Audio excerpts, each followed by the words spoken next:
When Vegeta first came to Earth, he kept going on and on about being a prince or an elite or whatever. I just remember how nasty his attitude was. Now he's a father of two and fights alongside Goku. Wow! You and Goku were really positive influences on him. I'm so glad Trunks doesn't have a tail. If they both turned into this thing, my house would be in shambles. Now that you mention it, Vegeta doesn't have a tail. I heard that he used to, though. That's because Yajirobe sliced it off back when Vegeta was fighting with Gohan.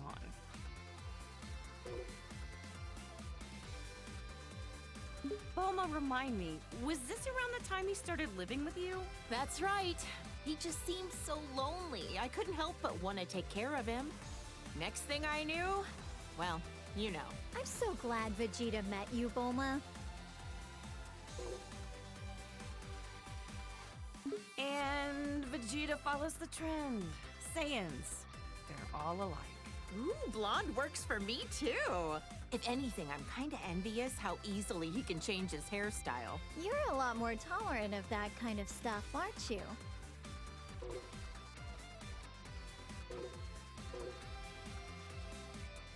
Okay, real talk? I don't see much of a difference here. Yeah, I don't really get it either. Ever talked with him about what the deal with this form was? Haven't asked. Even if I did, I doubt he'd say a word about it. I remember this time. You should have seen how elated Vegeta was when he heard Goku was allowed to come back to life for one day for the tournament. Right. Vegeta and Trunks got to participate in the World Tournament as father and son. Gotta give credit to Vegeta for being a supportive father. Our husbands both got to see their boys compete in the arena.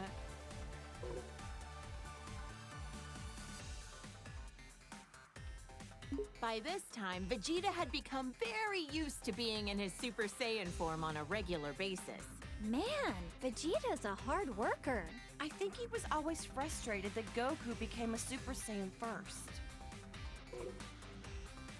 Vegeta as a Super Saiyan 2. He hated losing so much, he dedicated himself fully to getting on Goku's level. Didn't he use some kind of special room with a gravity-changing machine? You'd have to be nuts to work out in a place like that. Oh, wow! A whole room just for training! Rich people's houses, am I right? This was when Vegeta's power was enhanced by Babidi. I couldn't believe he wanted to go back to being his old evil self for a time. Hey, something's written on his forehead. I wonder what the M stands for.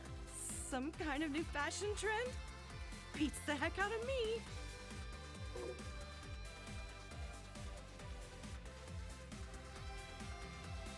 I remember that time Vegeta stood up to Beerus at your birthday party. What a man! Good on him! Stop! I'm blushing! I guess everyone's opinion has kinda changed of Vegeta. Even mine! He's a lovely husband. I admit, though, I never expected him to be so good at cooking.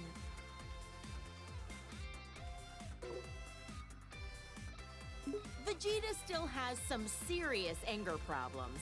He needs to chill out and think about how he's influencing our kids. Just when I was giving him credit for being a good father and a dedicated husband, he goes and becomes a delinquent too. He is a good parent, though. I'm the breadwinner of our household, but we're safe and sound because of him. So that's how it works with you guys.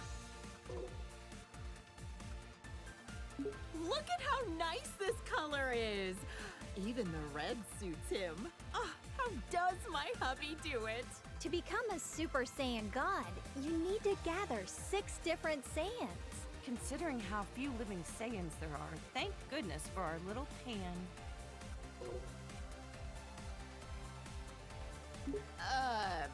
Super Saiyan God. Super Saiyan? I don't really get it, but I've heard it's super strong. A blue-haired punk. He and Goku both discovered this look around the same time.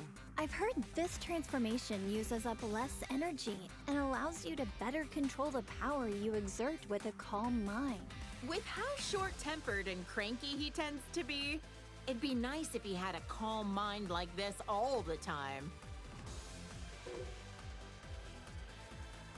Huh, what do you think? Pretty wild and cool looking, isn't he? You're telling me that's Vegeta? You've got to be kidding. They look kind of similar, I guess. Hard to tell, though.